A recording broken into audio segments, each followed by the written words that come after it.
গঙ্গার জল কী প্রকারের দ্রবণ? উত্তর হবে প্রলম্বন। একটি ইমালশন হলো অপশান ডি দুধ। নেক্সট কোশ্চেন, উষ্ণতা বৃদ্ধিতে পলিচুনের দ্রাব্যতা উত্তর হবে হ্রাস পায়। কোশ্চেন নাম্বার 4, বিস্তৃত দশা গ্যাসীয় ও বিস্তার মাধ্যম তরল এমন কোলয়েডের উদাহরণ হলো অপশান এ সাবানের ফেনা। কোশ্চেন নাম্বার 5, কোন প্রকার দ্রবণ অস্থায়ী? অ্যান্সার হবে অপশান বি অতিপৃক্ত দ্রবণ।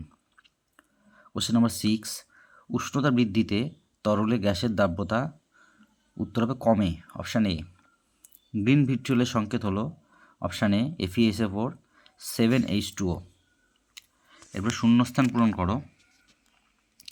কোশ্চেন নাম্বার 1, প্রকৃত দ্রবণ ড্যাশ হয়? অ্যান্সার হবে সমসত্ব হয়। 2 নম্বর কোশ্চেন, অসম্পৃক্ত দ্রবণ আরও দ্রাব গ্রহণ করতে পারে। সোডিয়াম থায়োসালফেটের দানাকে উত্তপ্ত করলে স্বচ্ছ দ্রবণ উৎপন্ন হয়। অ্যালকোহলে ড্যাশ দ্রবীভূত করে কাঠের আসবাবপত্র বার্নিশ করা হয়, গালার দ্রবণ। কোশ্চেন নাম্বার 5, প্রকৃত দ্রবণের দ্রাবের কণা ফিল্টার কাগজের মধ্যে দিয়ে সহজেই যেতে পারে। Question number 6, vitamin B complex হলো তেল জাতীয় ইমালশন। কোশ্চেন নাম্বার 7, ভাতের ফ্যানের জল হলো বিস্তার মাধ্যম এবং স্টার্চের কণা হলো বিস্তৃত দশা। এরপর আছে দেখো সত্য মিথ্যা। 1 নম্বরটা, গ্লোবাল লবণের দ্রাব্যতা 0°C থেকে 32.4°C পর্যন্ত বৃদ্ধি পায়, এটা সত্য। তারপরে ডিটারজেন্ট একটি ইমালশন কারক, এটাও সত্য।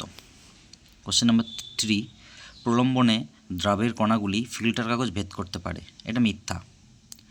ডিএনএ জলে দ্রবীভূত করলে জলের মধ্যে সেগুলি বিভাজিত হয়ে ক্ষুদ্র বা বৃহৎ অণুতে পরিণত হয়, এটা সত্য। তারপরে এক কথায় উত্তর দাও। 1 নম্বর, প্রকৃত দ্রবণে দ্রাবের কণার ব্যাস কত? এটা হবে 10⁻⁸ সেন্টিমিটার বা তার কম। কোশ্চেন নাম্বার 2, কোলয়েডীয় দ্রবণে কোলয়েডীয় কণার ব্যাস কত? এটা হবে 10⁻5 থেকে 10⁻7 সেন্টিমিটার। কোশ্চেন নাম্বার 3, প্রলম্বনে দ্রাবের কণার ব্যাস কত? এটা হবে 10⁻4 সেন্টিমিটার বা তার বেশি। কোশ্চেন নাম্বার 4, একটি ইমালশনের উদাহরণ দাও। উত্তর হবে শ্যাম্পু বা দুধ। কোশ্চেন নাম্বার 5, জীবাণুনাশক হিসেবে ব্যবহৃত হয় এমন একটি ইমালশনের নাম লেখো। উত্তর হবে ডেটল বা লাইসলও হবে। কোশ্চেন নাম্বার 6, উষ্ণতা বৃদ্ধিতে দ্রাব্যতা কমে এমন একটি পদার্থের নাম লেখো। অ্যান্সার হবে কলিচুন। কোশ্চেন নাম্বার 7, গ্লোবাল লবণের সংকেত লেখো। গ্লোবাল লবণের সংকেত হবে Na2SO4 10H2O। লাস্ট কোশ্চেন, জল ছাড়া অন্য একটি দ্রাবকের নাম লেখো। উত্তর হবে ইথানল, C2H5OH।